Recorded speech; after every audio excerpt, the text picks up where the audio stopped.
భారీ వర్షాల కారణంగా హైదరాబాద్ కూకట్పల్లి భరత్ నగర్ కూరగాయల మార్కెట్ నుంచి సమతానగర్ జింకలవాడ ఫతేనగర్ బాలానగర్ వైపు వెళ్లే ప్రధాన రహదారి గుంతలతో అస్తవ్యస్తంగా తయారైంది. రోడ్డంతా గోతులమయంగా మారడంతో వాహనదారులు తీవ్ర ఇబ్బందులు ఎదుర్కొంటున్నారు. చిన్న చిన్న వాహనాలు గుంతల్లో పడిపోవడంతో ప్రమాదాలు జరుగుతున్నాయని వాహనదారులు తెలిపారు.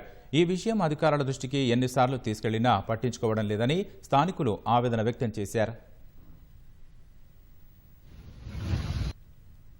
రోడ్ దోవి నెల 15 రోజులు అయిపోతుంది. దాన్ని పట్టించుకుంటూనే లేదు. చాలా మంది పిల్లలు పొద్దున్న పూట స్కూల్ తీసుకుపోతే సిలిపోయి చాలా మంది పడ్డారు. బొక్కలు ఎరిగిపోయినాయి, కాళ్ళకు దెబ్బలు తాకినాయి. నైట్ లో రావాలంటే భయం అవుతుంది. రోడ్ పోటీ పన్నారు వెళ్ళాలన్నా చాలా భయం అవుతుంది. మాకు మార్కెట్ రావాలన్నా భయం అవుతుంది. మాకు దీన్ని పట్టించుకుంటే ఎవరు కార్పొరేటర్ పట్టించుకుంటారు, ఎమ్మెల్యే పట్టించుకుంటలేరు, మున్సిపల్ అధికారులు తిరుగుతారు, వాళ్ళు పట్టించుకుంటలేరు. సమానం ఇది పట్టించుకొని తొందరగా చేసే పిల్లలకు, స్కూల్ పోయే పిల్లలకు చాలా మేలైంది. మొన్న వారం క్రితం బాగా చేశారు.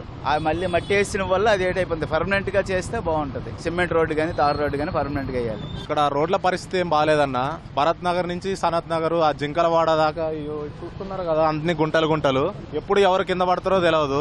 నిజం చెప్తున్నా, కామెడీ అనుకోపోతే ప్రెగ్నెంట్ లేడీ అయితే ఆటో మీద వస్తే ఇక్కడే డెలివరీ అయిపోతుంది అన్న. అంత ఘోరంగా ఉన్నాయన్న రోడ్లు. కొంచెం ఏ గవర్నమెంట్ వచ్చినా గానీ పాత గవర్నమెంట్ తిట్టడం తప్ప వచ్చిన గవర్నమెంట్ ఇక్కడ లోకల్ గా ఎవరైతే ఉన్నారో వాళ్ళు కొంచెం వస్తే ఈ రోడ్ల పరిస్థితి అర్థమవుతుంది. ఎక్కడో డెవలప్ అవుతుందని మనం అనుకుంటున్నాం, కానీ ఏం కావట్లే. అక్కడ చూపెట్టన్న మురికి గుంతలేంది, అయ్యేంది, ఏమన్నా పరిస్థితి బాగాలేదన్న పట్టించుకోండి అన్న. కొంచెం సామాన్యులం మేము అడుగుతున్నాం తప్ప ఏం చేయలేకపోతున్నాం.